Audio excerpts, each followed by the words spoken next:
Racing isn't easy, but experiencing it is. iRacing puts you in the driver's seat with the industry's leading sim racing game. Drive on laser scan replicas of the greatest racing circuits from around the world. Go head to head against other drivers chosen by skill-based matchmaking to ensure competitive racing at every level. Compete across all your favorite series. In officially licensed cars, engineered to deliver the most accurate driving experience possible.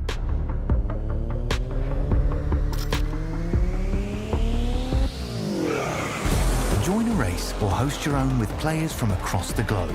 Race against the computer or in a league with friends. Feel the thrill behind the wheel. Visit iRacing.com.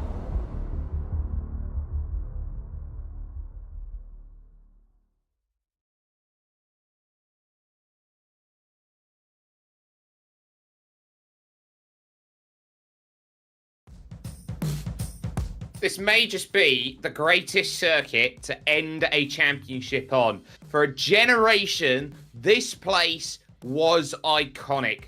Who can forget? Senna and Prost, 2 straight years of pure racing theatre. Who can forget Kimi Raikkonen's incredible pass to go and take victory in the final lap around this circuit?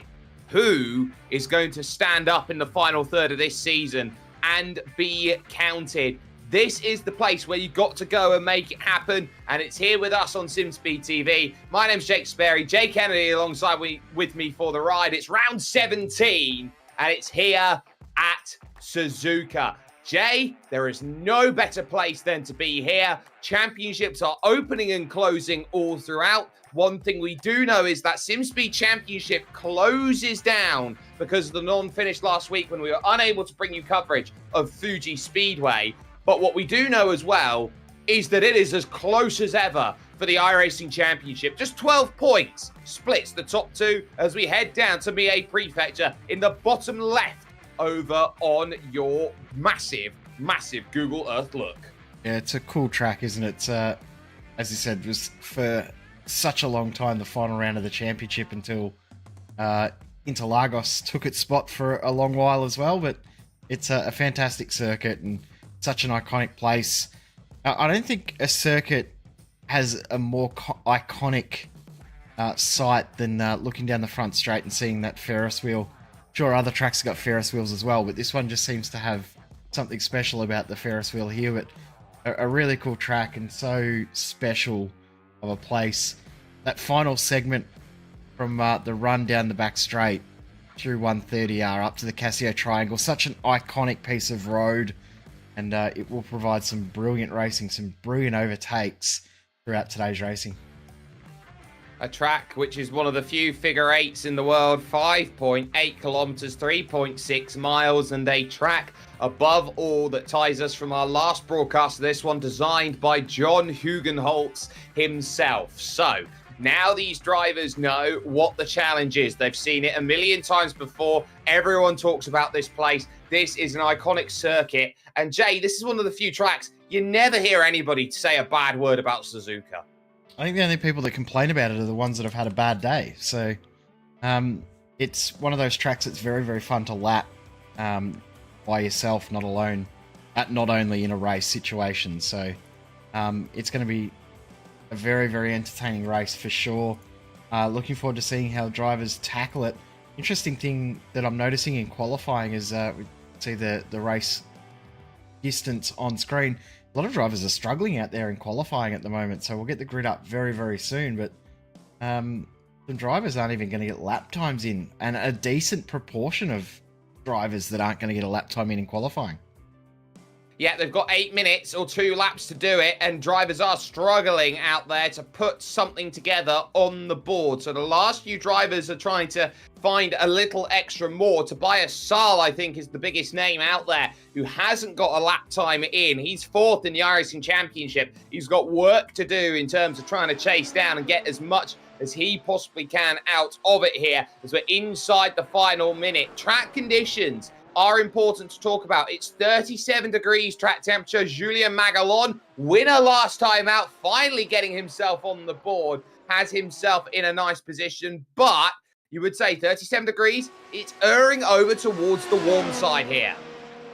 And it's traditionally a fairly warm race here at Suzuka. It's very similar weather conditions to what we have here in Australia. Obviously reversed seasons, but still a very, very warm circuit. Tobias Salgo's 10th, so he probably a little bit further back. Magalon coming across the line to complete another lap. He's just done 4 laps in this run.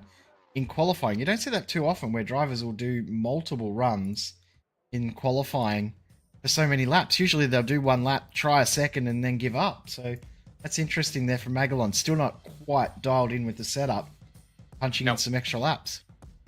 He is, and that is qualifying in the book. So let's take ourselves over to the starting grid here at Suzuka. It is Julien Magalon who's got the pole, 128.034, and he's got Jordan Gronkowski alongside for company who's going to want to try and prove his worth. You then have Connor Pooler and Jacob Reed, the newly minted Pro Stripe when it comes to the Grand Prix Turn Racing iRacing series. He is someone there in 4th position to keep an eye out on. Marcel Fassbender, work to do. He starts 5th with Alexis Morichon in 6th position alongside for company. Anthony Catt will start in 7th place with Timothy Vaughan. He is there in 8th. Row 5 will house 1 Kent Nielsen, and Tobias Sahl's late qualifying effort, just about almost a second adrift, finds himself inside the top 10 with Paul O'Regan 11th and Colin Bell 1.2 seconds adrift in 12th position. Jason Green will go from the unluckiest position of them all, 13th. He'll have Nick Burke matching his number in 14th alongside for company. As on to row 8 of the grid, we now trundle with Damien Hugenschmidt and Ahmed Elbaz, then looking for work then to go forward. Vladimir Shumilov will start 17th along with Borja Bueno. We'll see what Borja can do as his race looks to continue with Morgan Soam and Emily Van Camp, the first of the drivers, not able to set a time. The rest will sort themselves out by iRacing. George Van Rensburg, Florian Kameyer, 2 of them. And the last 2 drivers, Balázs Galliar and then Daniel Ingelmo will be the last driver there in the number 21 machine from Club Iberia. He's got a lot to do from the back of this field. 2 minutes to grid themselves up, or they start from the place known as pit lane, and they will know more than anyone else. That opening run, turn 1, turn 2, and the S's climb is one of the most famous starts in all of racing. There is only a handful of tracks that can say have a better, more iconic start than that. But 53 laps, get yourselves ready because this is going to be a roller coaster of a ride. Green flag in the air, and let's get ourselves underway. A good start by Julien Magalon, and Gronkowski will have to fall into line. Side by side they go for third. A little search to the inside. It's not going to go and happen and make it as they go through. It looks like there's trouble a little bit towards the back of the field as they rush through, but initially off the front, it is a clean start. It's a start that everybody necessarily has wanted. So they climb through the S's. Anthony Catt finding himself on the wrong side of the road. He's got Ken Nielsen for company. Yeah, Shumilov and Elbaz at the back. Had a big accident with both cars rolling over at the back of the field, but everyone else made it through, it looks like, unscathed. So just the 2 involved look like the 2 that are out of the race. Everyone else has made it through the start of the lap relatively clean other than that. Yeah, that's a heavy hit then off the start for Shumilov and co. And this is what happens when you do get a bit of a bottleneck through the early stages. But as they rush now through, flying around the long right-handers, look at that, front nose completely off there. One of the cars in the middle of the field. I think that's Damien Hugenschmidt, who is now going to be struggling with grip off the front and is definitely going to have to try and come in and get that changed. He won't have the black and orange mechanical flag, but he might as well, as all of a sudden off the road goes Balázs Galliar trying to stay out of trouble. That's a fair bit of damage at the back of the field there, so maybe not quite as unscathed as we thought. We'll get a replay of that incident very, very soon. But at the front, Magalon starting to pull a gap, not quite a second over Gronkowski. But Jacob Reed sticking with Gronkowski very, very nicely. That one done. That one is complete, and this is where slipstream's important. Lap 3, they get the aid of the drag reduction system, the DRS flap on the rear wing, which is allowed to open on the straights if you are within 1 second of the car in front. Into the pits comes George van Rensburg then, with a little bit of damage on his car, so he's going to have to get that all squared up nicely and neatly before going off again. Let's take a look at that at the start. This is how quickly, Jay, it can go wrong. Oh, it's incredibly quick how bad it has gone. Just a little bit sluggish at the start there for Elbaz. See, tries to come across at the same time someone's in the middle lane trying to come down. That's a very, very unlucky incident. It's just one of those unlucky, almost like when you're in a freeway and it's a 3-lane freeway. The driver on the left-hand lane and the right-hand lane both want to come into that middle lane. It's the sort of thing where you need a bit more awareness in the start of this race, and a lot of people do get tunnel vision off of the start, and that was pretty much not what you were hoping to see off of the start of this race. Brilliant work, though, being conducted in the middle of the field right now as we focus here onto Timothy Vaughan as his 9th place machine in all yellow looks to chase down Anthony Catt in 8th position. The number 2 machine is on the white-walled hard tyres. Everybody out there has a different strategy out, and Jordan Gronkowski, one of only 2 drivers in the field at the moment on the soft. One of them is George van Rensburg, who's pitted. So Gronk is looking to go for the race lead, and he's trying to use that strategy he's used oh so many times before. Go on the soft tyre early. Yeah, but it hasn't worked for him yet because he's got a fairly decent gap back. So he's going to have to work to get this position. He'll want to get ahead as quick as possible and then try and pull a gap, as he's done many, many times before. We've seen it, 5 or 6 times throughout the season where he'll start on softs and try and break a gap. It's worked for him a couple of times, hasn't worked for him at other tracks, but hearing what we've heard around the hard tyre life, it is a little bit more viable than a lot of other tracks. So doing that soft hard, maybe the winning formula. Soft, medium, soft, 2-stop. But if you're wanting to do that one stop, soft hard or hard soft could be the go. So watch for Anthony Catt late in the race doing a 1-stop, going hard, and then back to the soft to finish the race off. He's been loving that strategy all season long. He doesn't need the quick short-term pace on long-term runs. He is absolutely brilliant, and that's what puts him in title contention. We talk about him versus Marcel Fassbender overall back in 4th position, because Marcel, let's not forget, has a championship lead in the iRacing Championship, but it's just 12 points, and 12 points is the equivalent of half a position in a race like this today. Yep, it's nothing, literally nothing. See, you can see DRS open for Gronkowski, so now's the time where he might start closing this gap down. Will he be close enough to steal the lead away? Oh, a long way. No way around the outside. That's fantastic. At turn 1, Jordan Gronkowski proving how amazing he is. That is an unbelievably good pass. So difficult. There's so little grip out there, but he's just somehow managed to make it work. I said he wanted to get the move done to take the lead. I was not expecting around the outside of turn 1. Look, if you've got the superior grit and the confidence to go and pin it around the outside, Jordan Gronkowski has got to make hay while the sun shines, and he does so fantastically with that move on Julien Magalon, who is newly minted as a race winner in this series. Can't believe he made that pass. I mean, we've seen time and time and time again drivers try to make that move, but how did he get past? Like, how did he get clear with enough time to be able to pull that back in? They shouldn't be able to do that.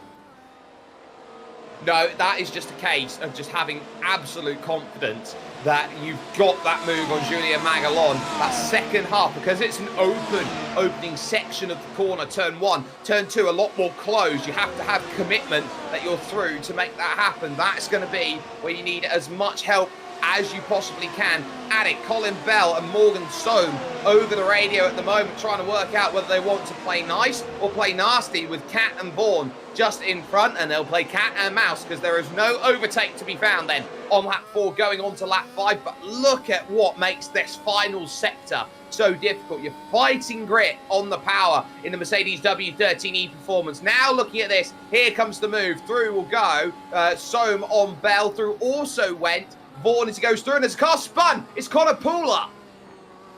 Pula, and right on the racing line there too. You saw from we're on board there with Colin Bell, so with Sal. This is interesting for Pula because he was sitting in P5. He was not that far behind Marcel Fassbender, but yeah, facing the wrong direction. He'll be devastated with that, and he's done it all on his lonesome as well.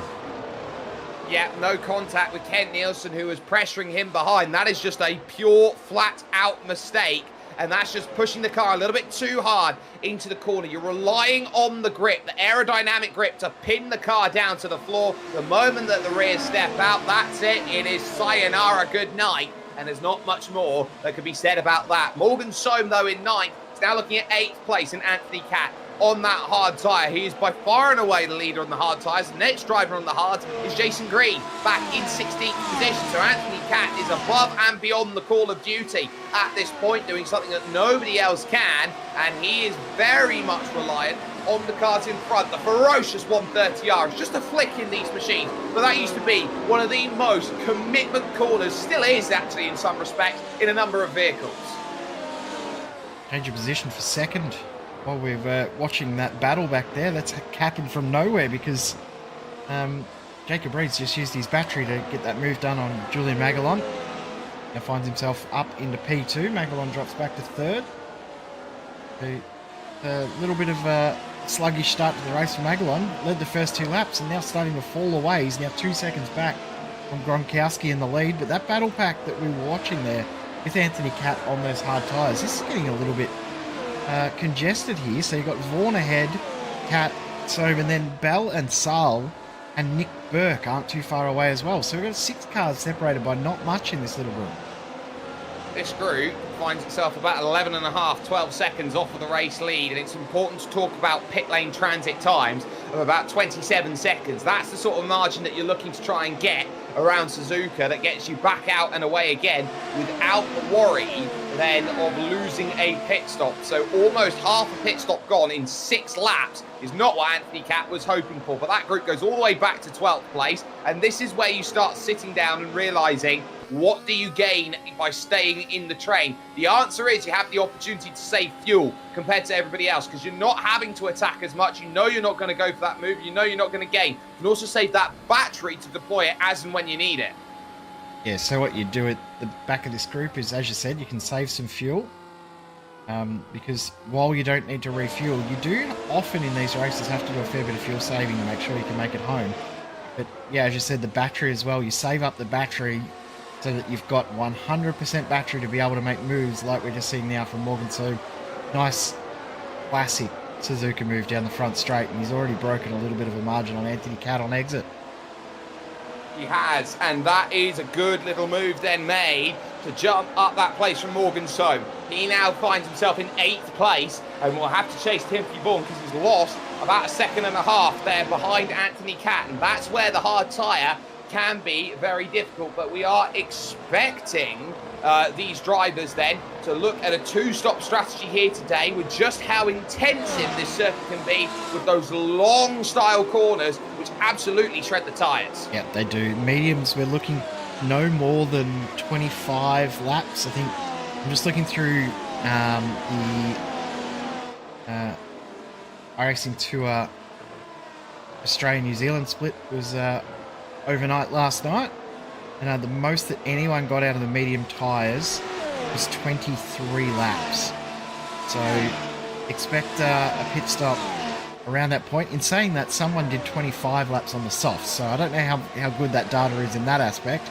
But yeah, and in the fixed race that was yesterday, around about 22 to 23 laps for the mediums. So I think we're still looking around 25 laps at the most for medium tyres, which then means that the hard, with the possibility of doing 40 laps, becomes an even more viable tyre. Anthony Catt's in a really, really good position here because his pace is not that far away from those guys around him on those mediums. I'll tell you what is interesting right now, that gap at the front is pinned at about 1.2, 1.3 seconds here for Jordan Gronkowski. He is not able to pull away as quickly as he has done in previous races this season. Jacob Reed, over the course of the season, has been the one driver that you look at and go, I can match the pace of Jordan Gronkowski and can prove it. And we do have a taker then down into the pit lane. Off and away again is going to be Florian Kameyer way down the order. Yeah, but he's come in and got another set of softs, so he's gone from medium to soft already. Only lasted 7 laps on those mediums, so I think he was potentially lapping around with a little bit of damage.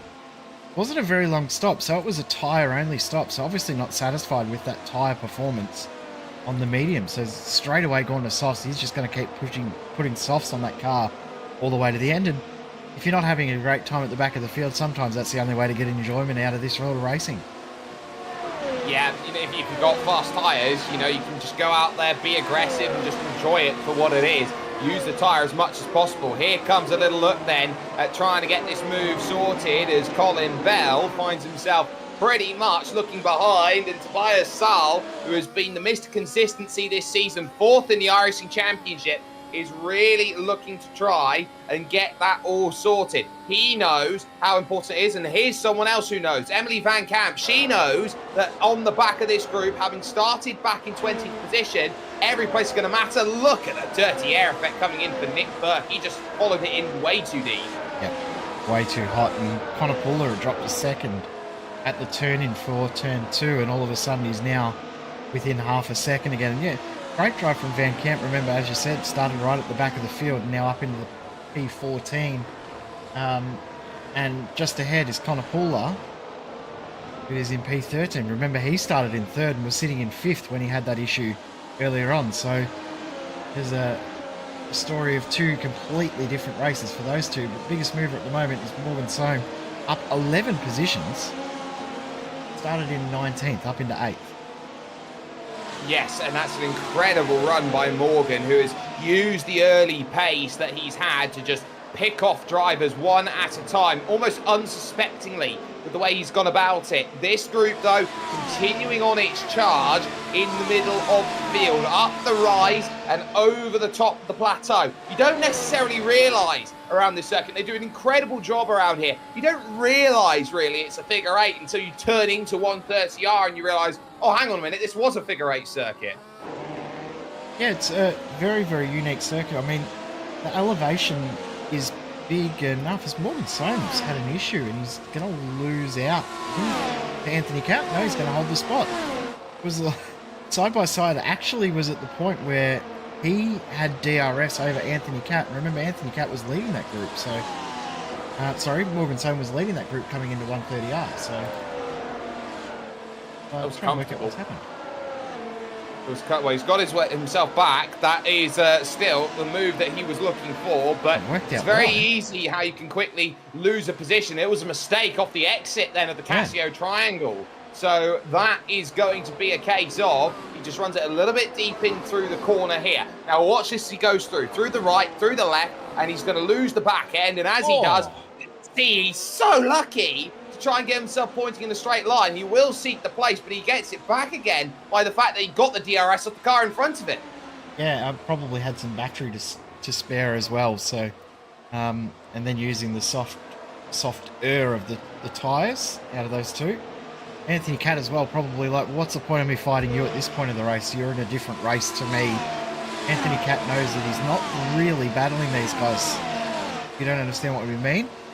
Sure, he's on track with these guys, but he's in a different race because he is on a one-stop strategy. These guys around him will have to do 2 stops unless they go to the hard tyre when they pit. You wouldn't go to the hard tyre at this in this style of race if you're starting on the medium. If you started on the soft, you could go soft to hard, but you wouldn't do medium to hard with how the medium tyre performs. Yes, and that is rather crucial. That medium tyre and how it's performing is the phase that everyone is looking at in this race. Everyone is thinking about how much can I get out of this medium tyre and how much do I get to avoid the hard compound tyre out there. So now here comes the focus and the little look to the inside on the replay. That a comfortable pass, and that is as textbook as it gets here around Suzuka. Yeah, nice move from Connor Puller to try and get something back out of this race and get himself back towards the top 10. Back at the front, we were talking before that Gronkowski hasn't been able to break away. The gap's closed a little bit. About 2/10 a lap faster at the moment is Jacob Reed, but they're both absolutely dropped Julian Magalon. He has got no pace in comparison to these guys. Yeah, he's got nothing that has Magalon, and he's now dropped back to the tune of 2 seconds, and it is frustrating for him in the number 1 car because he has got everything he wants. 33.5 on that last lap, dropped a full 0.6 of a second, but this is what we've known from Magalon all season long. He's someone who burns tyres up very much more than everyone else. His driving style is a lot more aggressive. Yeah, that lap there he was 0.3 slower than Marcel Fassbender, so don't discount Fassbender from a potential podium here as well, because his pace is looking very, very good. Another 10 laps we'll try and get a bit more of a comparison too, because that's when the medium tyre will start to really struggle. Start to see that tyre life go away. Just there, you see there Emily Van Camp now ahead of Colin Bell. Just got that move done down the front straight. Yeah, a comfortable move. And that one as well then for Emily, exactly what she was hoping for. Look at the difference. Almost took the front wing completely off there. Such was the rate of harvesting and the difference in straight line speed. At the point where she got ahead, she was doing 310 kilometers an hour up to Colin Bell's 287. So that's what, 23 k's an hour faster. That's a decent clip. When you're going over 300 k's an hour, that's a noticeable difference in pace. And already she started to break that gap. So Colin Bell's pace is not quite there in comparison to Emily Van Camp. Found out the other day that Emily is a fellow Victorian. She's from Melbourne, so shout out to all the Melbourne peeps. Well, the Melbourne peeps are going to be very happy that she is plus in terms of her race at the moment. Soames just gone straight on through the Casio triangle, and that will put him back as Jacob Reed now finds himself moving forward. So a slow down penalty needed then for Morgan Soam, and it again brings Anthony Catt back in, who'll be loving this. Any chance he can get to stay in range of a car in front is a big benefit to the way that his race is going to go out there for his championship efforts. We're past the halfway point on this tyre cycle for the medium, so we're not far off that crossover point where the hard starts to get the pace back from that medium tyre. Yeah, that's just a classic Suzuka move as well, isn't it? That's one that you and I have both done. I think every driver has done many, many times. That was always my fear at that corner. It wasn't hitting the curbs or slightly bouncing off the curbs. It was knowing when to straight line the corner, because I think that's more difficult. Oh, that's Nick Burkhoff. It is Nick Burkhoff, and that is a really unfortunate moment for him through the Degner curves. It's so easy to get that wrong with just one blink the wrong way, and number 14 finds out what makes it difficult through the first one, and it looks like as he pushes through the second, he's just got nothing to turn with as he goes through, and that is a case of just being a little bit too far to the left. He does glance the wall as he went through, but now look at this for the race lead. That soft tyre is starting to falter. There's DRS there for Jacob Reed. Yep, it's down to 0.8 of a second as they come out of Casio Triangle. Look at the pace difference down the front straight. That's incredible for Jacob Reed. He's closed it down to nothing already. Yeah, to absolutely nothing, and now every corner is going to be torturous for Jordan Gronkowski as he now tries to get the last life out of that soft tyre, and you would argue at the liminal limit that he has right now, Jay, he could come in this lap, switch on to the hard tyres and try and race that to the end. Good, but I don't know if he's going to now. He might go for another set of mediums, another set of softs, and try and push them as much as he can. Match up the strategy that the guys around him are going to do. I think the pace or lack of pace that he's got here on this soft tyre is really going to make him think around strategy and what he needs to do. I don't think the hard is going to be the right tyre for him at this point. The medium seems like it is the much more stable, user-friendly tyre. Anthony Catt is making the hard tyre work, but I don't think you can really look at his pace as something to work that out on, because he makes the hard tyre work at every track. I don't think soft's the answer here, because he'll just lose a pit stop with the same pace that Jacob Reed's got. At best, then, he'll be looking to argue for maybe, fourth place in this race he'd be looking for if he goes 2-stop onto the soft compound tyre. That's what he's up against. It's a very, very difficult playing field that he's given himself. As now, Jacob Reed looks to make that move to the inside, and elementary, my dear Watson. A very comfortable pass that puts Jacob Reed, the pro stripe, into the race lead. Nice move there from Jacob Reed to steal the lead away. I think Gronkowski realised, hey, there's no point in fighting this and pushing it too hard and putting it into the wall. I might as well tuck in behind, save a bit of fuel for a couple of laps, and maybe I'll have something else. He's probably also trying to work out in the background, what does he do strategy-wise. Nick Burke has brought the car into the pits as well. No surprise there, just to check for damage, I would guess. There's a big issue out there on that lap then too. But Tobias Sowell, watch this exit of the hairpin. Yeah, so this is going to be how quickly these drivers are going to struggle on traction. And the key here is, can you get that car steered up straight before you put the power down? And just a little bit too much rotation on the steering wheel is enough to slide that along there for Tobias Sowell. Lucky there is still a car to function and to work. Remains now in 11th position in this race behind Connor Pooler. There is a car that is down in the pits, and that car in the pits is Daniel Ingelmo, who looks like he has had himself a bit more than just a bit of trouble as he got himself into the pits. Yep, had a bit of drama there, hasn't he? So his day looks like it may be done. When does Gronkowski come in? I'm going to say another 3 laps. We'll get it to about lap 18 would be my guess. While these two guys have swap positions as well, Julian Magalon in the background has found something a little bit more. His lap times have probably been the most consistent out of the top 4. Fassbender now dropping a little bit of ground back, so while we were saying that gap was closing, it has now extended back. As Timothy Vaughan loses a spot. For the biggest mover in the race, Morgan Soam now up into P number 7. Soam has been up and down, and you definitely get that sense that if Morgan Soam didn't have a couple of issues, he'd be right up there fighting for, I would say, 5th place. His tyres seem to be endless and limitless with the way that he's driving out there at the moment here on lap 16. So the focus is going to be very much set. What can you do out there to get what you want? There is also that matter of fact in the SimSpeed Championship, Jay, of the championship bonus point for the fastest lap. Gronkowski holding that. Yeah, at the moment Gronk's got that, but that'll change as the fuel wears off. So this is Timothy Vaughan, just made a little error through the Casio triangle, and that opened the door very, very easily for Morgan Soam. Took a very wide line, almost was forced to go the long way around by Vaughan was Soam, but he did a very good job of getting that overtake done. Nice move. Interesting at the front. Look at that gap. Gronkowski's got absolutely nothing. I don't think he's got any tyre left. He might have to come in now.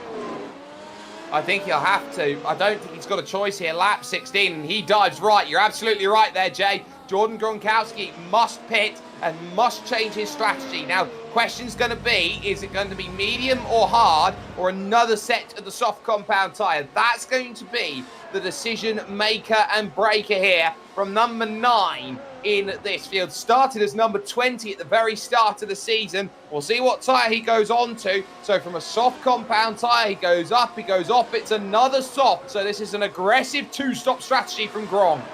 Yeah, so he's reverse engineering the race from what everyone else is doing. Everyone else would probably go medium, soft, soft, or medium, medium, soft. He has gone the opposite, soft, soft, and finish with a medium at the end, you would expect. This will get him to lap 33, 34, 35. That'll leave 20-odd laps to do on the medium tyre at the end. I think that was probably the way he had to go, reverse the race strategy from what almost everyone else is doing. Anthony Catt still looking very, very good. P8. So that's a great position, but his lap pace, that lap that Gronkowski got overtaken by Jacob Reed, Anthony Catt's lap at the same time was a 10th faster on the hardest tyre of the lot. I tell you what, this is not ideal for Jordan Gronkowski. He's got a gauntlet of 5 cars he's got to pass. This is going to be like pulling teeth out. This is the difficulty of his strategy, isn't it?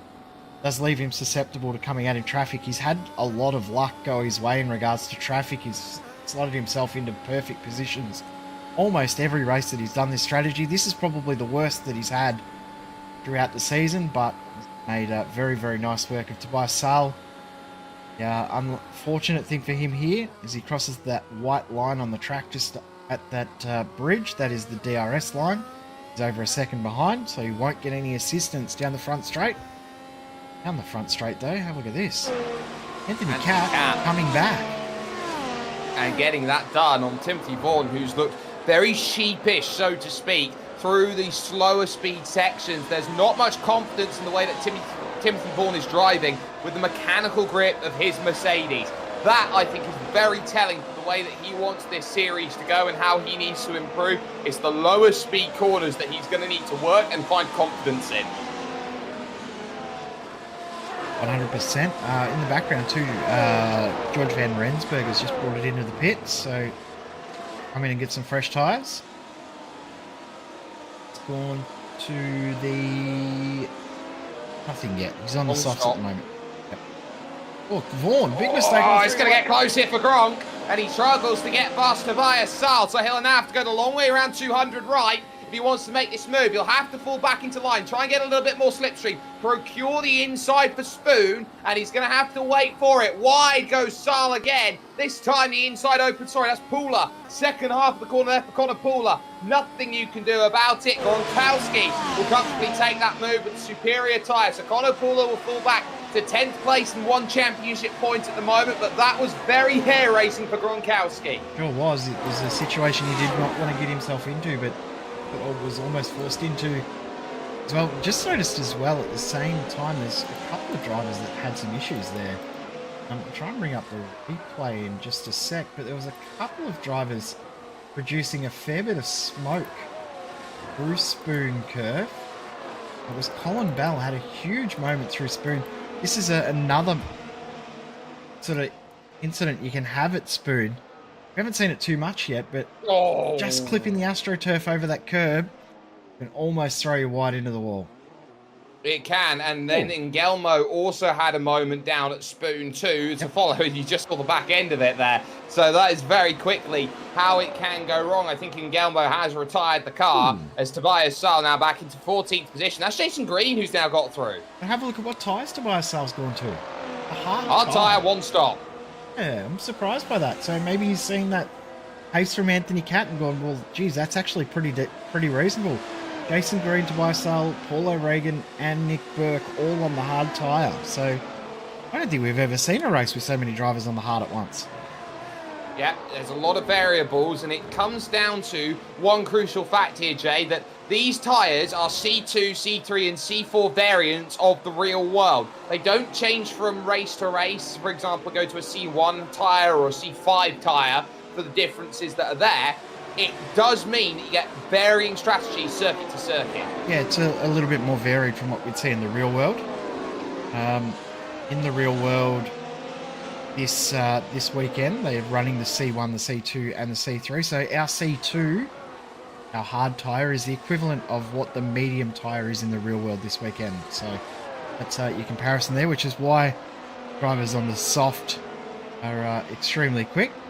They're not even run in the real world at Suzuka, those tyres. So that may help explain some of the pace. Emily Van Camp is in. That is medium tyre. That does look like a medium tyre to me. So that is the pit stop and also into the pit. Look at the wheels spinning there, going on through. I tell you what, if you were there and watching a Australian touring car race, you'd get done for a penalty for that. But Colin Bell gets that stop, 3.3 in the box. That's quick. It's a good stop. Very, very nice stop there from Bell. If you can get it done in under 4 seconds, you've done very, very well. Logan Soam, who's been very, very good in this race, had some very good pace. He's probably feeling the most stressed he's felt all race long, looking in his mirrors right now. That is a charging back through Jordan Gronkowski. looking for some redemption after not having the first stint that Oh, he would have liked. 130R. No. Oh, here we go. Takes the turn. Not much you can do about nice. that. Maybe a slight Morgan so, but that is just commitment from Jordan Gronkowski, and those are the risks he's going to have to make if he wants to win this race or come close to it. Yep. You did notice it pop up on screen as well that he did set the fastest lap of the race. The interesting part about that, though, not just that it was the fastest lap, it was 2 seconds faster than Jacob Reed. That's what he needs to do. He needs to pump out a second or more every single lap to get that time back on Jacob Reed that he'd lost. And the time that he'd lost as well, getting himself through traffic. May not feel like it's much, but a second a lap, 2 seconds a lap in this sort of racing, that's huge margins that he's lost. So you have to work hard to get that back. Connor Pooler has come in for his pit stop. He's also gone for a hard tyre. Yeah, we are starting to hit that window. We're on lap 21 here of 53. So we're in the medium window pit stop at this point. And for Jordan Gronkowski, he knows that it is a case of a flip side. The moment that those drivers come in to make those stops, they have the better tyre life. And as such, the reverse happens where instead of him gaining the time, he starts losing it. So it's a game of swings and roundabouts in terms of the strategy. Jacob Reed, though, undeterred at the front of this field. 5 seconds to the good now on Julien Magalon, the Frenchman, in second position. He'll continue on for a 20-second lap in this race with De Marcel back to form in third position, trying to chase down this Frenchman in second, who has had his fair share of bad luck. He wants to think that the monkey's off the back, so to speak, now that he does have his one race win this season, but the likes of Marcel Fassbender wants to find that form he had at the start of the year. Last time we looked at this gap between the two, it was about 3.5 seconds. It is now down to 2.5 and closing at a fairly rapid rate. So Fassbender's not necessarily got the pace to match Reed and Gronkowski, but he definitely got the pace to match Magalon. But he seems to have the better tyre performance as well. That is something that we've talked about. You've talked about it already, Sperry, with Magalon being a bit more aggressive on the tyres. Fassbender's the opposite, hasn't he been all season? He's been able to make the tyres work in ways that other drivers just haven't been able to do. He's been very, very good on them. Timothy Vaughan's also just come into the pits. He's coming out on a soft tyre, so that's something completely different from everyone else. Yeah, that's an aggressive two-stop strategy he's committing himself to now, and very much the same as what's going on for Jordan Gronkowski. He's just doing the opposite of that, going medium, soft, soft. There is Timothy Vaughan. He's just made the pass on Connor Pooler coming out of the pits with Emily Van Camp just behind. A very good understanding of three. Oh, Alexi Morishon. He was just ahead of Gronkowski then too, so they were getting very, very close together. So I'm wondering what's happened there. I think They've come together. And this is through 200 right, one of the fastest sections of circuit out there. Flying through the right, over the curb. Gronk goes to take the natural line. And does he swipe straight into him, or is there more to it? Because that is a very, very weird incident out there. And it just looks like Alexi Morishon goes straight on with maybe a blown engine. If we can get a different angle and get a better look.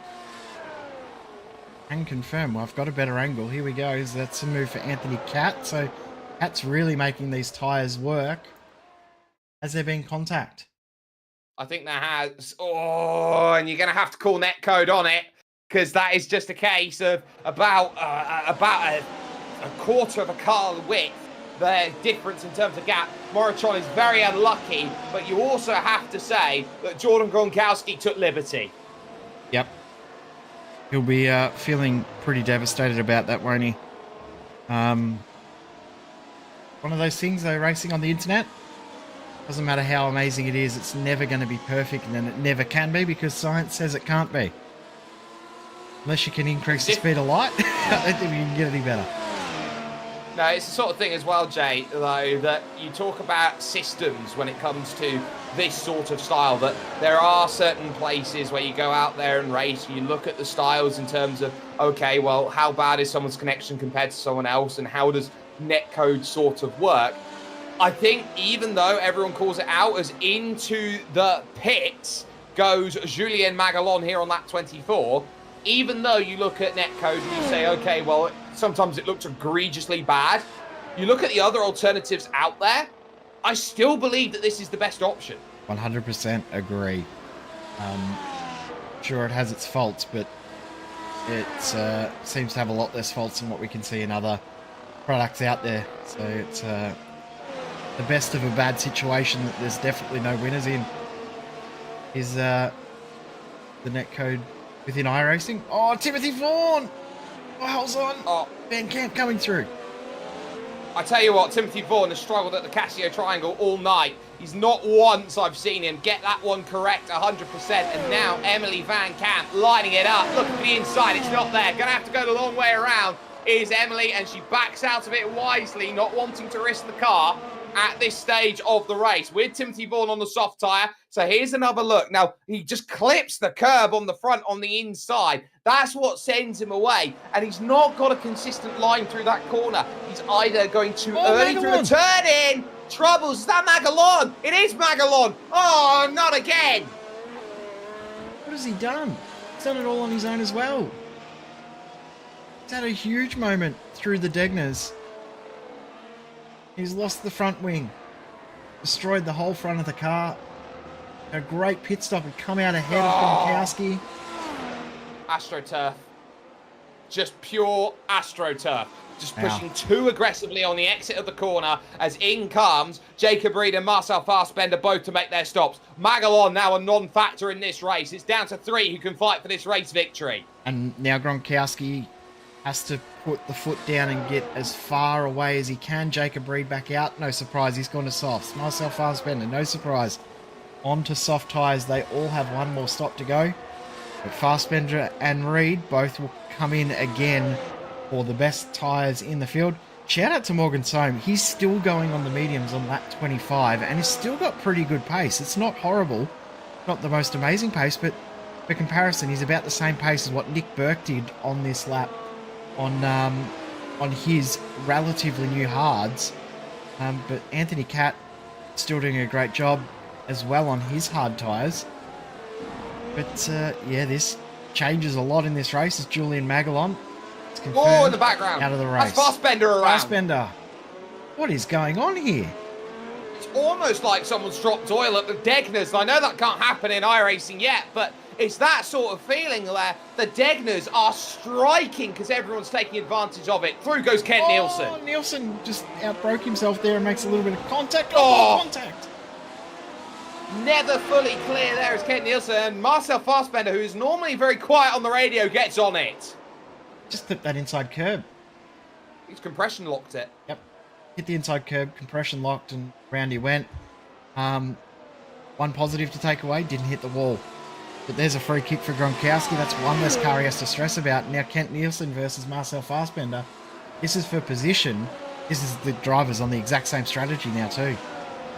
And every mistake that Marcel Fassbender makes benefits the driver in third position, yet to stop on the hard compound tyre, Anthony Catt. We know that iRacing Championship could be best described as very difficult to split right now. You'd struggle to split the atom. So on the exit, that's just Ken Nielsen struggling there with the top end speed of the car as here comes Fassbender over to the outside, trying to go around the outside. There's the contact, and were we surprised? No, not at all. That was what we thought was going to happen early on with Gronkowski making that move around the outside, but he managed to pull it off.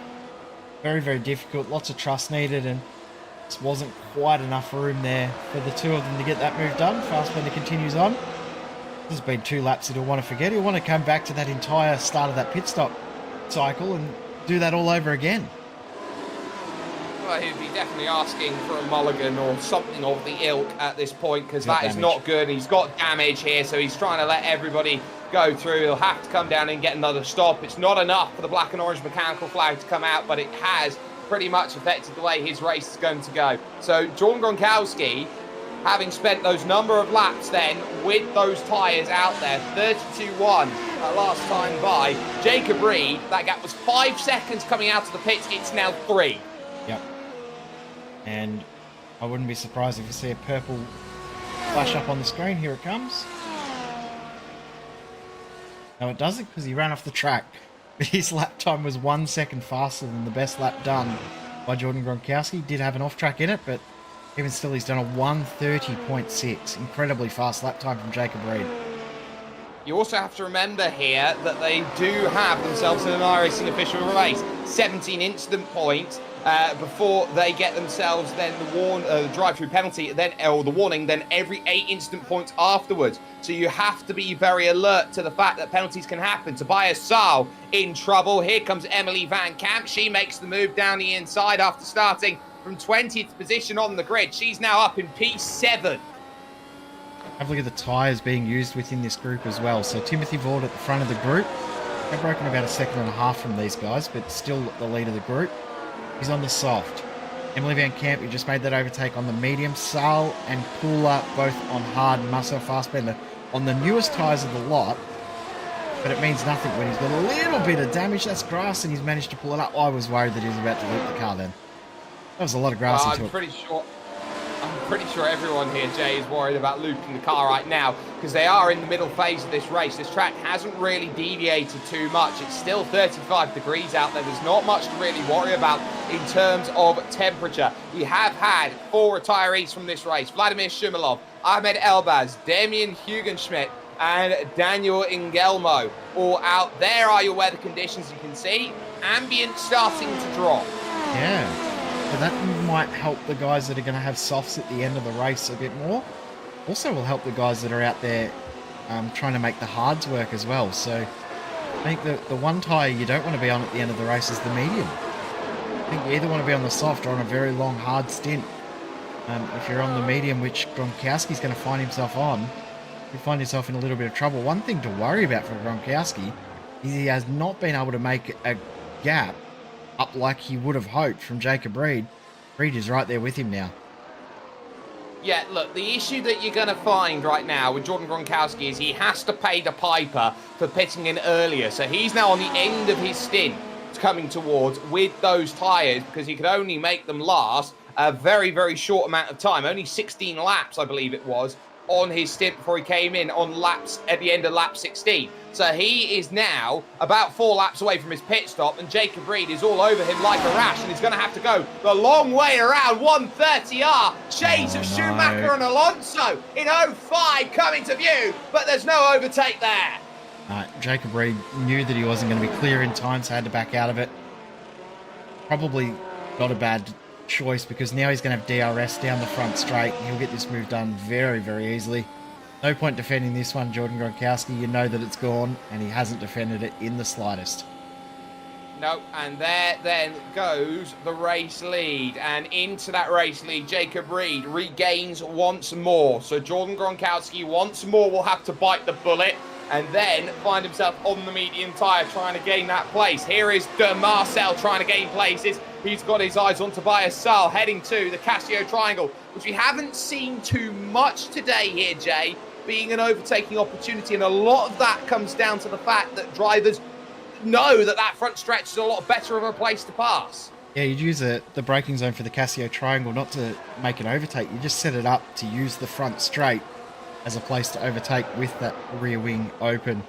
Fassbender probably, we saw him drop in behind Connor Puller. I reckon he just did that to get some confidence back in the car. Follow a car for a little bit, get some confidence back, and then you can go again. So Fassbender now back up into 8th. Now he's got to try and catch Emily Van Kamp up in 7th. Pretty much 2 seconds up the road. Just see her go through the bottom of the screen there, which he can do. But yeah, Fassbender now looking to get as many points as he can from what has been a race of woe. I'll tell you what, Emily Van Kamp, with the exception of Jacob Reed, might be one of the fastest drivers at this phase of the race, and she is driving the wheels off those medium tyres. 32.6 on that last lap. Incredible. Jacob Reed sets the purple lap check mark and has an extra bonus point in the back pocket for the SimSpeed Championship with that as he now moves forward with it. That's the difference you're seeing there. Those old soft tyres, Gronkowski slower than the mediums at this point. Yeah, I mean, Van Kamp's been on the mediums, what, for 10 odd laps or so not like they're brand new either. So probably close to their optimal range right now at the 10th lap mark. But Gronkowski would have been hoping for a bit more performance out of these soft tyres. He's going to have to do a very, very solid 20 lap stint and find pace over Jacob Reed. He's already 3 seconds back. So 2.3 seconds he lost on that lap. Obviously there was the overtake, but I don't think he lost any time in the overtake. But Jacob Reed is absolutely breaking away. Let's get a comparison of sectors. Where did he lose all the time? Everywhere.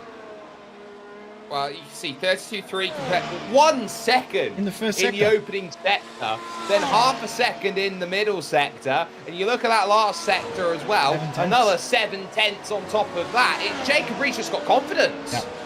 Confidence in the car, confidence in his ability, and confidence in the tyre underneath him.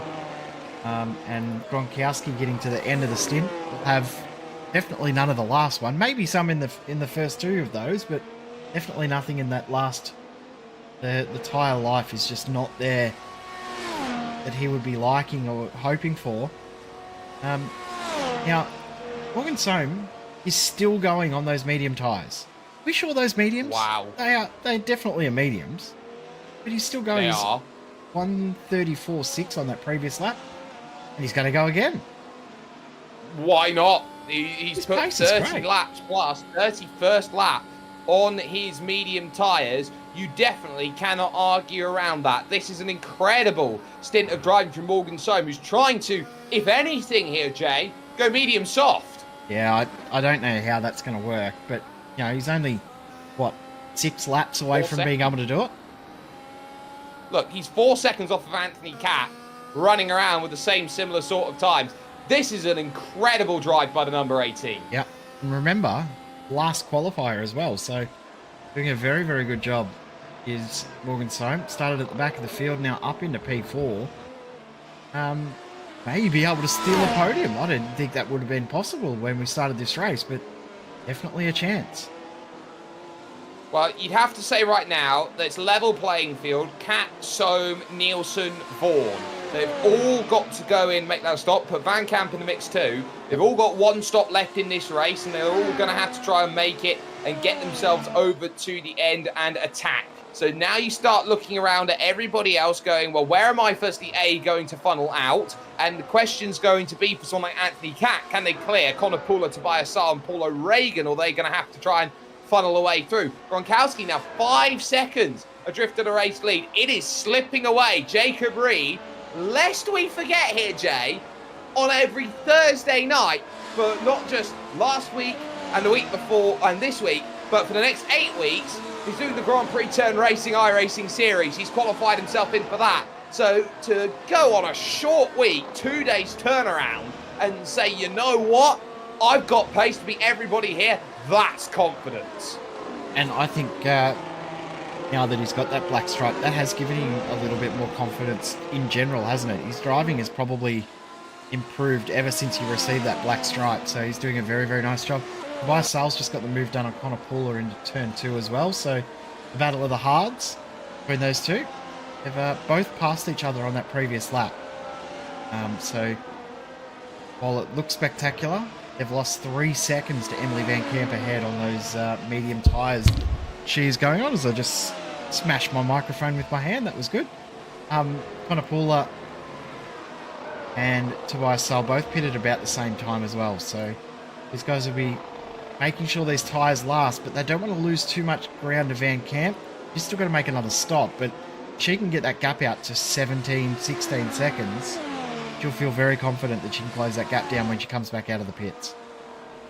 I think she can feel confident in the way that she's driving. Yes, Marcel Fassbender's gone through, but there is Jacob Reed, your race leader, at 7.3, 31.2. That last time by. Gronkowski is now there with a 32.8, 1.6 seconds on that last lap. And Jacob Reed, it's just better everywhere. And at that point, you just have to hold your hands up and say, what more can I do? Into the pits, finally, comes Morgan Sohm. He'll have 21 laps on whatever tyre he chooses. What a stint that is. That's great drive from Morgan Sohm. From P19 to P4 on the tyre that we weren't expecting. I almost said we wasn't. Good English. We weren't expecting to last that long. If he's made the medium last that long, he'll have no issues making the soft last 21 laps. Rejoins in 11th. But the driver he was battling with, which is Anthony Cat. What's that? 27 seconds up the road. I'll tell you what, that puts Anthony Cat right on Paul O'Regan right now, because that gap was about 4 seconds. So this is a huge moment for Anthony Cat. If he comes in and makes that stop, he's going to be battling with Paul O'Regan coming out of the pits. Yep, you don't want traffic. Definitely don't want traffic. So Anthony Cat's positive is that he's probably still got another 5 or 6 laps on these tyres before he needs to pit. Another 1.5 second advantage to Jacob Reed over Jordan Gronkowski again. This is huge. What a drive from Jacob Reed. Regardless of how he goes here, if something happens, something goes wrong, this is still a brilliant drive. Yeah, you can't disrespect the drive that's gone on from Jordan Gronkowski and Jacob Reed. Jordan Gronkowski knows if Jacob Reed wants a SimSpeed championship, he's going to have to go through number 9, who's been here every week. In comes Anthony Cat, so he's covering the move of Morgan Sohn. Yeah, I'm surprised that he's come in at this point. So, well, we know this will be soft. What does this do now? Sohn, obviously... It's medium. It's medium. Wow. Has he got no confidence in the soft tyre? Has he set the car up for the harder tyre compound? Well, he does have a preference for a car maybe that doesn't like to turn as much, and maybe that soft tyre isn't going to work. He's banking on the fact that that driver there, Morgan Sohn's soft tyres, are just going to absolutely capitulate like feta cheese. Yep, he's hoping that Morgan Sohn's tyres have nothing left with maybe 3 or 4 laps to go. He can get that spot back and maintain that podium position. But everyone has now made one stop. Nick Burke around at turn 1. And never nice to see it. That's not turn 1. That's up through the S's there, where it's gone wrong. And that would be about turn 4, so through the middle of it. Not often that you see it go wrong in the S's, but that looks like it's gone backwards straight into the wall. Yeah, hopefully he's not too badly damaged. But yeah, I think it's just too much curb here, I would be guessing. So it's through the last of the lefts. Oh. He hit the wall. Yeah. No. Oh, nice no, work. he's done well. Well done. No, I didn't think there was a hope that he wasn't going to back it into the wall. Gronkowski in for his final stop. Medium tyre. Had to go medium. Hard would have been no point. I think he had to come in then because he was just losing way too much ground. He had to switch onto the medium tyre because they must change tyre compound over the course of this race. So Jordan Gronkowski now needs to put in the laps of his life to have any chance of stopping Jacob Reed in this race. There is Kent Nielsen and Timothy Vaughan. That gap 1.5 seconds. Now this is a crucial race between these two. Kent Nielsen, we know, has already tangled with Marcel Fassbender here today, and Timothy Vaughan has been very, very twitchy through the final chicane on a number of occasions. That'll be what's in the back of the mind as Timothy Vaughan in bright yellow, you could say Jordan yellow, is trying to chase. Actually, when we were going through the grid, I was like, well, that looks like the old Jordan gold-coloured car for the New Zealander. Usually would see New Zealanders driving a McLaren more than a Jordan, but... Toro Rosso's. Oh no, I was meaning that Bruce being a Kiwi when he founded the team. Oh, well, I was going with the most recent Kiwi to race, and Brendan Hartley. Very good point, although it sounds like he won't be there next year. He'll be off to another team, potentially. Rumours flying that he's heading to Williams next year. There's many rumours about that Williams seat. I believe it's Felipe Drugovich. But now here comes the look then as it goes on forward there. Your race leader, Jacob Reed, 34 seconds clear at the front. And this next lap's going to be the most important one to realise who has got the pace, who has got what it takes in terms of that medium tyre. Here's a bit of side-by-side, though, for position of Morgan Sohn and Paul O'Regan. That's a good dispatch there from Morgan Sohn. He gets that move done as into the pits comes De Marcel. Fassbender in to get his final pit stop done. Now, will he have to... Now, that's not a pit stop. That was a drive-through. Uh-oh. And you would not be surprised to see that with how much he's been tangling about in this race. Marcel Fassbender has very much got the racing equivalent right now of death by paper cut. He's had everything go wrong for him, hasn't he? He's just going to finish the night off here and go, well, this wasn't my night. Jason Green has come into the pits to make his second stop as well. Now, we'll get a look at Gronkowski's first flying lap time on these mediums coming up. He needs to get into the 131s at least. But he really would like a high 130 if he can do it. He needs to gain time on Jacob Reed, remembering that Reed is on the soft tyre and will come and get another soft tyre. That looked really sluggish through the Casio triangle there, though. That's going to be worrisome then for Jordan Gronkowski. 31.6 over the line. Only gains 1/10 of a second over Jacob Reed. This is in Jacob's back pocket. He's got better tyre life advantage when he comes in to make his stop. And Jordan Gronkowski can't match him on that medium. And he's got track position as well. Camp. Yep, and camp in. But yeah, Jacob Reed not only has got more pace and got the tyre advantage, he's got track position as well. He's in the lead and in the effective lead as well. So he's got a full pit stop at about 7 or 8 seconds ahead. So yeah, he's looking very good. Emily Van Camp now finally goes to the softs after having 2 stints on the medium to start off with. George Van Rensburg closing in behind, but George has to come in and make another stop yet, you would expect. I'm still keeping one eye on Tobias Sale, Connor Pooler. Have a look at who's joined the back of them now. There's Anthony Catt. He's closed in already.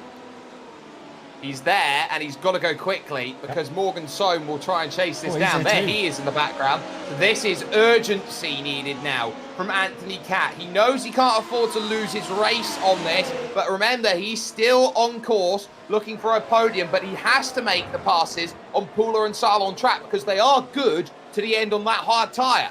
Yeah, so this battle is really for the podium, isn't it? Wilson and Vaughan ahead.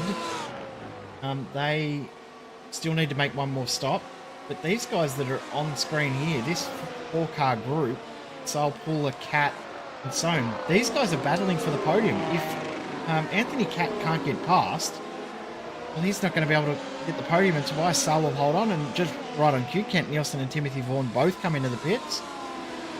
So this is now on track for the podium. Anthony Catt's going to look to the inside on his medium tyres. Has he got it at turn 1? No, it's not secure. Round the outside of turn 2, trying to hold. This is a big, brave move, but it's not going to happen. Anthony Catt moves through, gets it done on Connor Pooler, and Morgan Soam just continues to purr as he gets closer.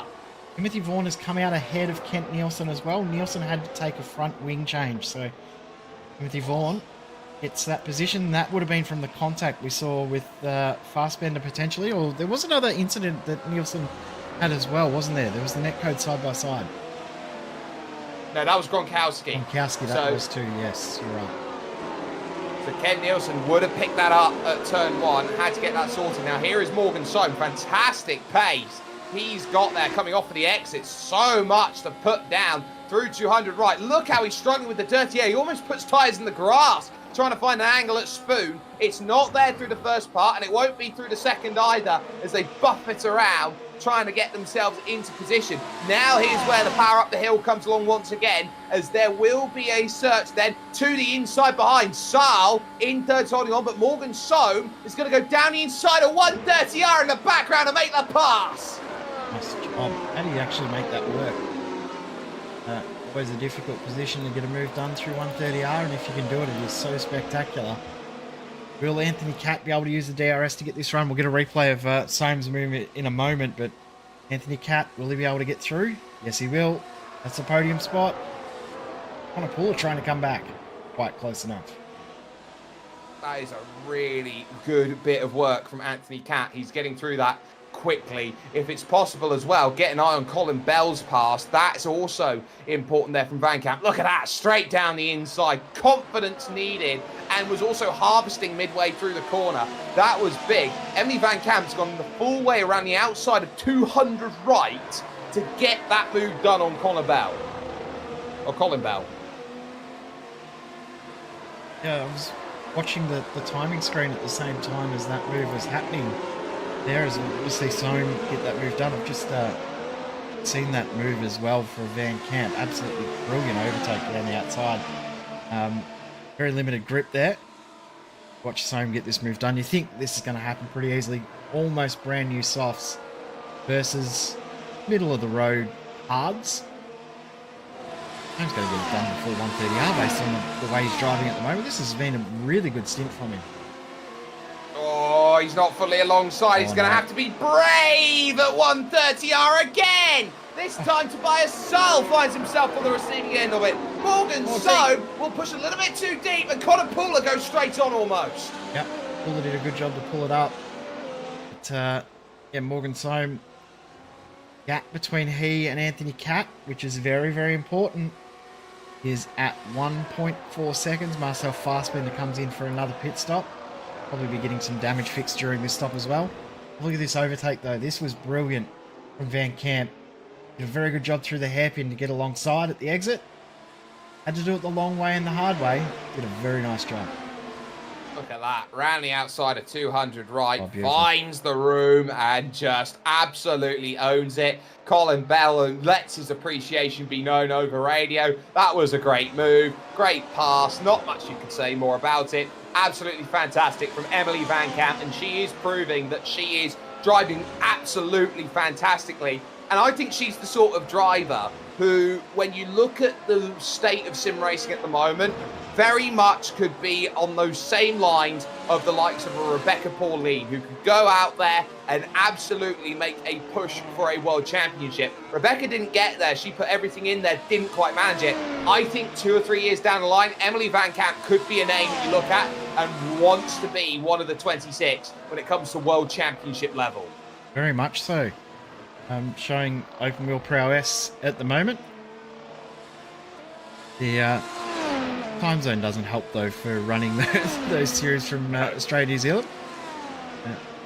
5 a.m. on a Friday morning does make life a little bit more difficult, but saying that, if you are wanting to commit to it, very, very well worth it. That's a little bit messy there for Van Camp.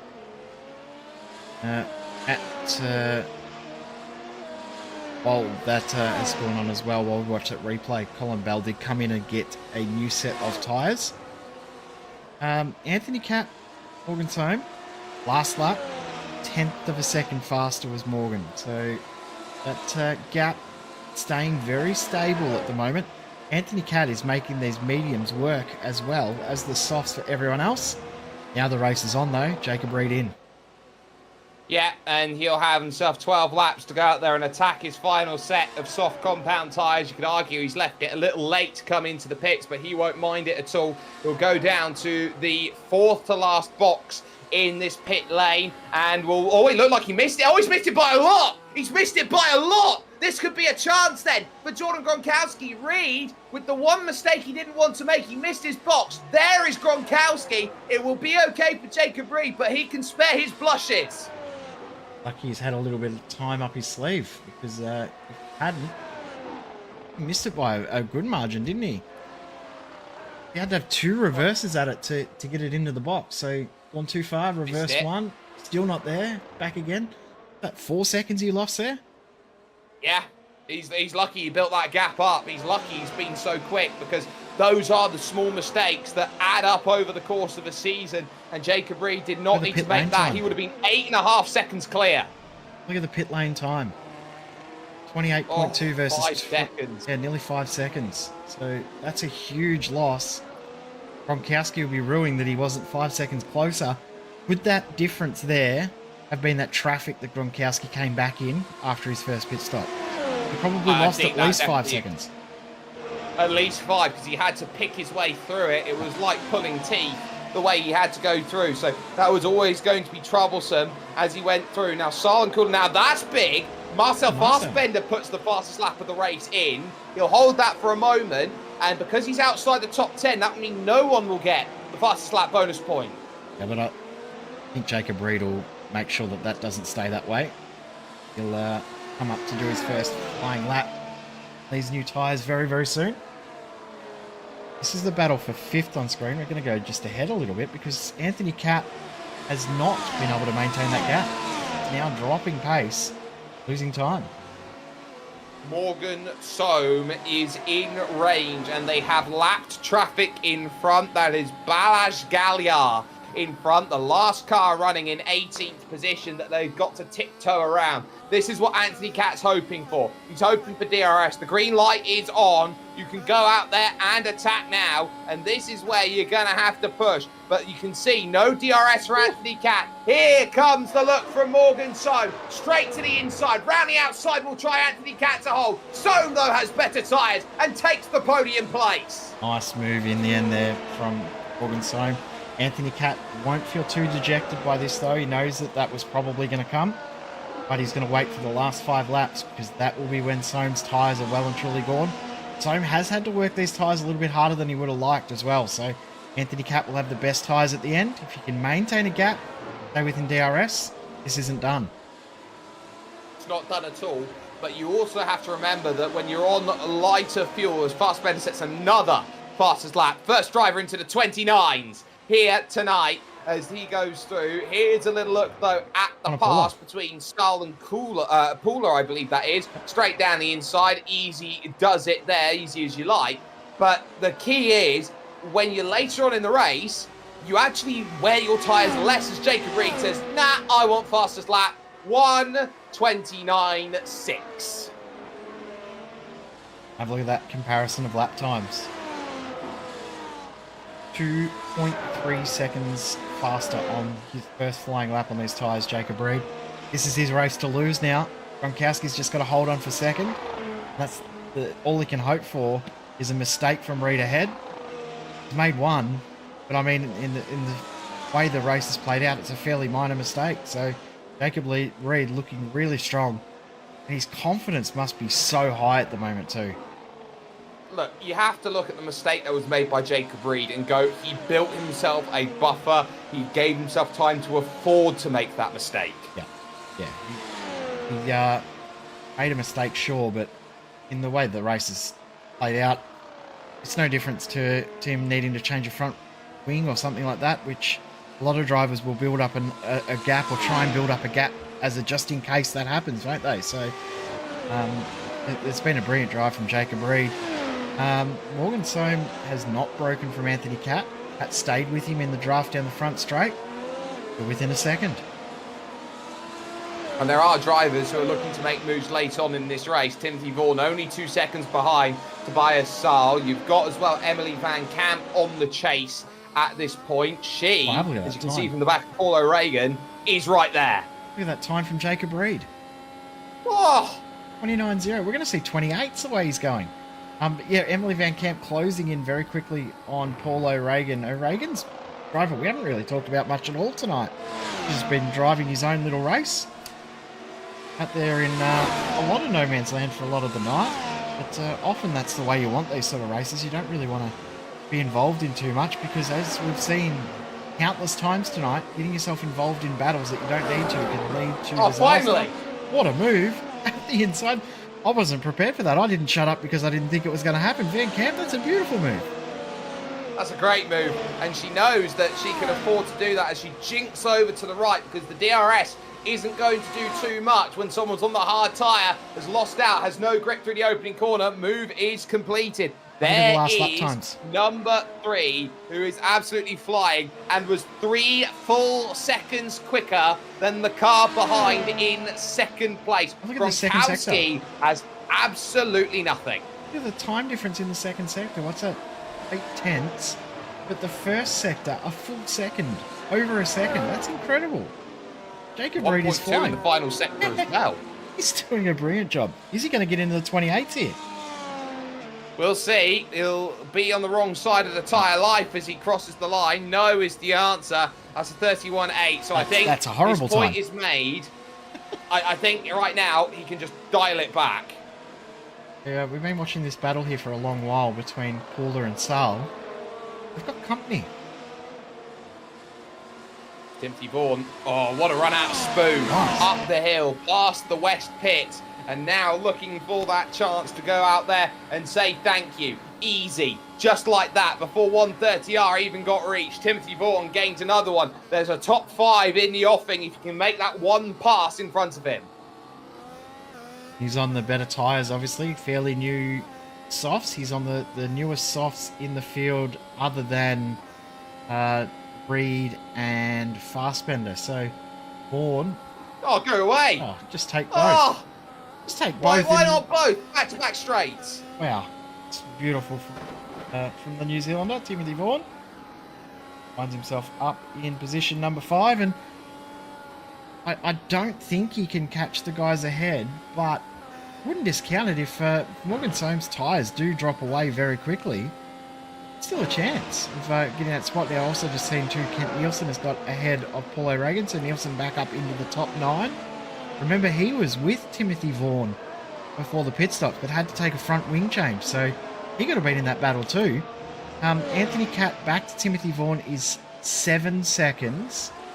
Last lap by, he was 1 second quicker thereabouts than Morgan Soames. So Soames' tyres do drop off as we expect. If they drop off a lot, he could find himself behind Vaughan. Vaughan could still get a top 4.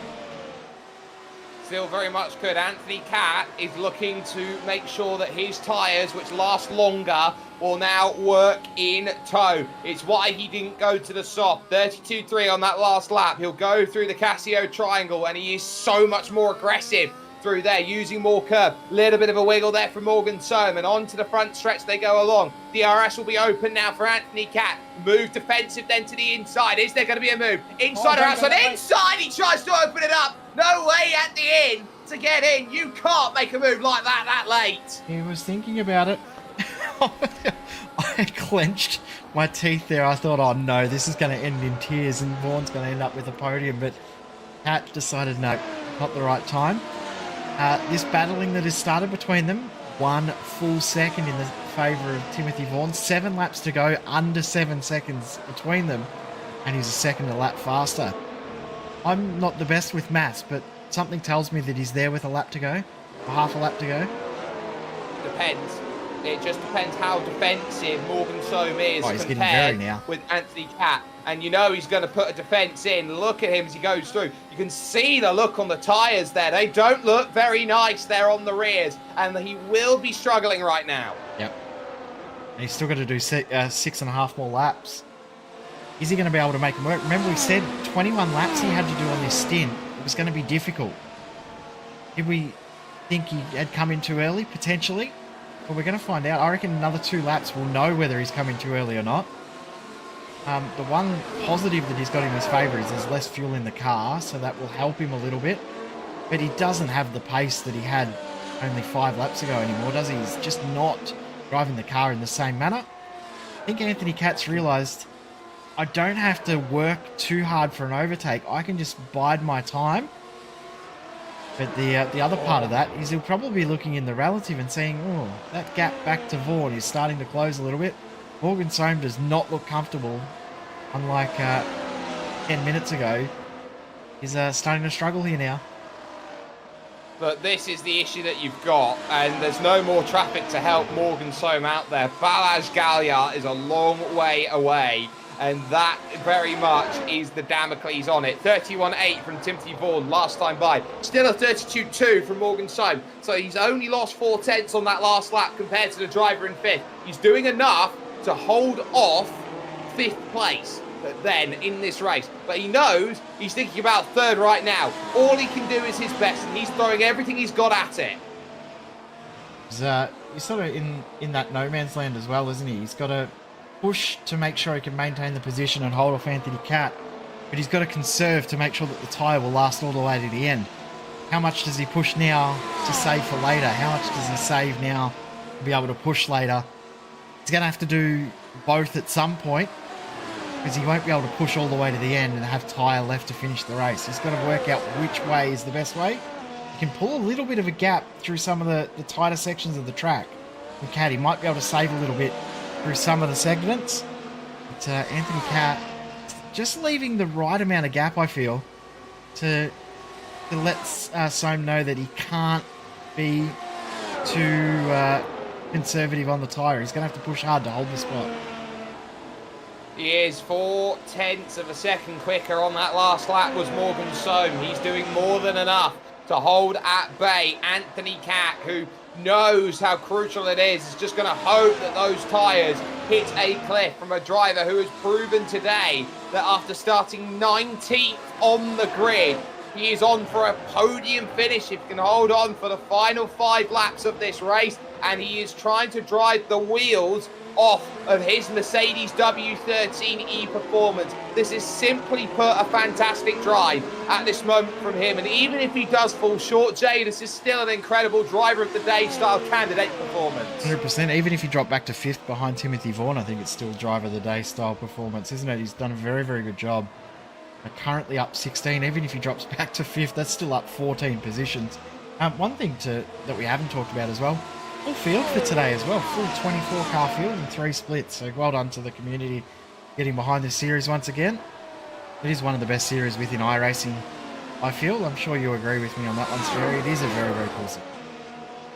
It's an incredible series, and it's one that really does reward going in, week out, putting the effort in, and it doesn't matter when or where, you just know you've got to make it happen. Now, there is one Mr. Tobias Saul.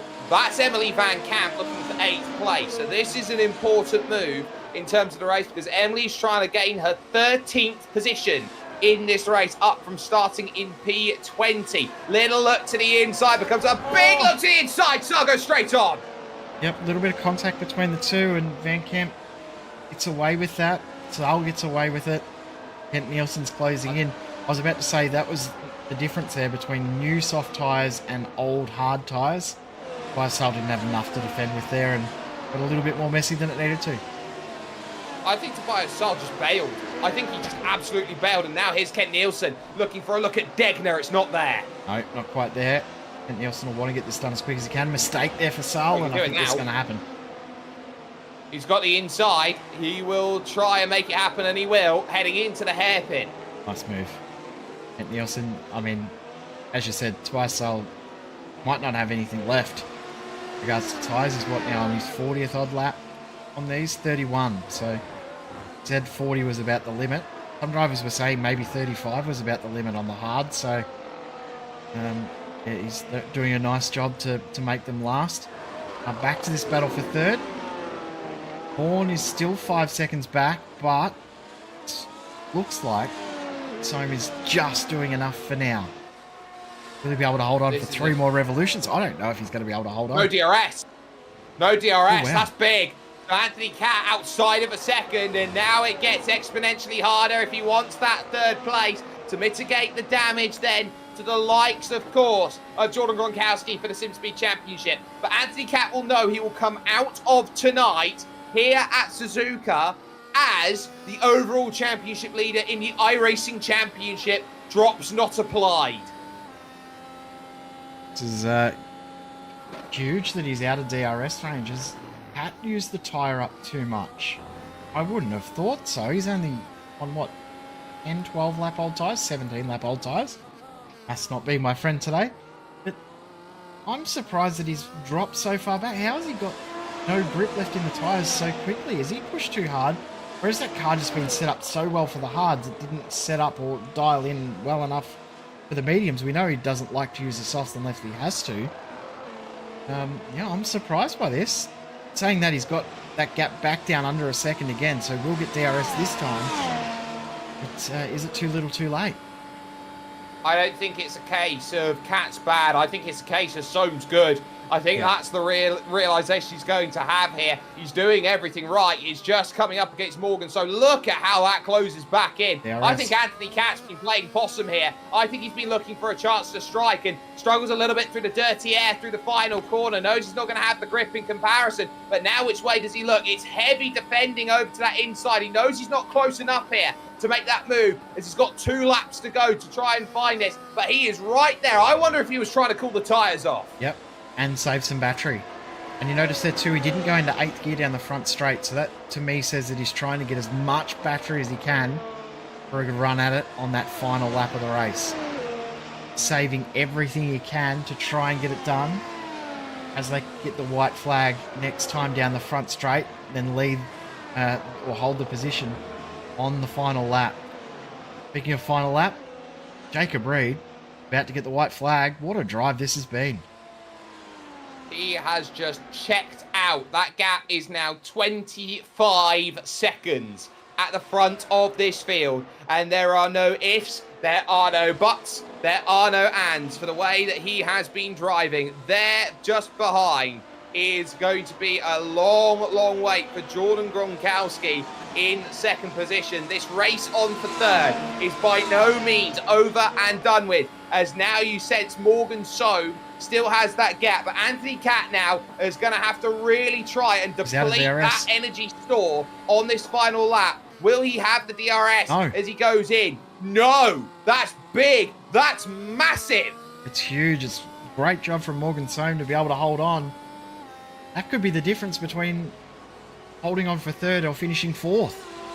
Will he be able to get the tyres to hold on for one more lap? He was actually 2/10 faster on that lap just then as well. So you'd see a fairly big close-up at the end of the straight there from Catt. He got it back down to 0.6 of a second. Oh, this is going to be a great finish between these two. And also there are places up and down the order. Marcel Fassbender is going to fight for one SimSpeed championship point with Paul O'Regan on the last lap too. Emily Van Camp wants to move on Connor Pooler as well on the last lap. But into the Casio triangle. Nobody could touch him today. He's got a pro stripe and he looks like a man renewed. Jacob Reed will come to the line and win brilliantly here at Suzuka. No doubt about it. Gronkowski will be a long ways back here in second, but he'll gain on his rivals again. A perfect response after retirement last time out at Fuji Speedway. That is all he could ask for and then some, as he will flick it through the triangle, trying to get as much as he can. I don't think it's over for third place. Anthony Catt might have a chance with a good run and a whole boatload of the energy recovery harvesting system that he has available to him. It will have to be a lunge over at the Casio Triangle if he wants that final place for third. Closing all the while. Late on the brakes, he's out of road. And now that final corner, he again looks and he's not there. Oh, what a great defense there from Morgan Soam to hold on. Drive of the day for sure. Absolutely fantastic. Oh, look at Marcel. Look at Marcel, as now there will be a hold for one Connor Pooler, but Marcel Fassbender, this for one championship point, the SimSpeed championship. Paul O'Regan heavy on the defence. There's contact between them, and Paul O'Regan has to take the moto chicane, and it's a lift and a wait for Marcel Fassbender, who will do the right thing and redress the place. Yep, redresses the position, forfeits the point. It's Jacob Reed. Well done. What a drive. What an absolute masterclass that was from him in this race. He was above and beyond the expectations of anyone in this field. He absolutely blitzed them. And we'll have everyone scratching their head going into the next round. And I tell you what, that next round is going to be incredible because we head to France and we head to Magny-Cours for your next round of your iRacing Grand Prix Tour. I cannot wait to go back there, but let's get confirmation of results then here from this beautiful Suzuka circuit. Jacob Reed's 1 hour, 22 minutes and 11 seconds, just a cut above the rest of the field, with Jordan Gronkowski in second place and Morgan Soam rounding out the podium in third with an incredible, bold strategy on soft tyres. Anthony Catt threw the kitchen sink at him, but could only manage fourth on his one-stop hard medium, with Timothy Vaughan rounding out the top five come the end of the race. Connor Pooler and Emily Van Camp 6th and 7th, 8th, 9th and 10th would belong to Kent Nielsen, Tobias Sahl and Paul O'Regan. Over the page, Marcel Fassbender will lose out on that SimSpeed championship point. But you look around and see who is a lap down. George Van Rensburg had damage early. Nick Burke with a spin. And then the drivers out of the race, Julien Magalon and Alexis Morichon. Both Frenchmen finding themselves out within a couple of laps of each other. And then dramas on the opening lap for the likes of Demian Hugenschmidt, Vladimir Shumilov, and Ahmed Elbaz. Daniel Ngelmo's race was a calamity throughout the majority of it as it went through. But what an incredible run of racing we've had here at Suzuka. But the Circuit de Nevers, Magny-Cours, I tell you what, there's a reason why this race track has had so many amazing moments, and one of them is strategy, Jay. Who can forget Schumacher's 4-stop to win around here? Yeah, strategy is going to be very, very interesting. at this track. And I mean, the pit entrance as well is rather difficult too. So I think that may play impact in the way some drivers tackle this race as well. But I'm looking forward to it. Should be a great one. Bring it on. In 2 weeks' time, we head to France for the first time seeing these cars at Magny-Cours. I'm looking forward to seeing how it goes. I am as well. You can only catch it with us here at SimSpeed TV. If you have not had the chance already, like, share, subscribe, do whatever you need to do to get your sim racing action with us here at SimSpeed TV. It's been a pleasure once again from Jay Kennedy and myself, Jake Sperry. It is Jacob Reed who proves why he is pro. He is so good when he can get himself into rhythm and into form, and he does so as well as a privateer. With the help of nobody, he does it all on his own, and he is an absolutely incredible driver from Worcestershire in England. But another Englishman holds himself in regard. Jordan Gronkowski will continue to score some great points, but Anthony Catt versus Marcel Fassbender, it's advantage Anthony Catt in the iRacing Championship. So much to keep a track on, and we know that 2 weeks from now, it will be all about France as we fight themselves through. It's a World Cup style that they go through, but we will see you, ladies and gentlemen, when we next see you in Magny-Cours.